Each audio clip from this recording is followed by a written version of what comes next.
The Popeye is an old story from 1929 that was first appeared in the newspaper's illustrated booklet.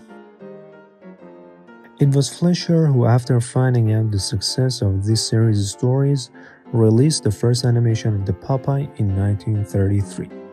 The Popeye is a story of a sailor who is in love with a girl named Olive and is competing with a strong and ugly sailor named Bluetooth.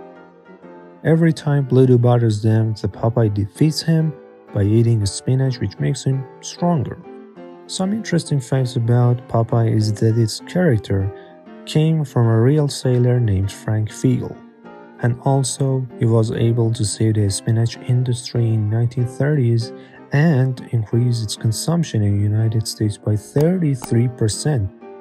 In 2004, in honor of the 75th anniversary of the Popeye, the Empire State Building unveiled a special tribute to him.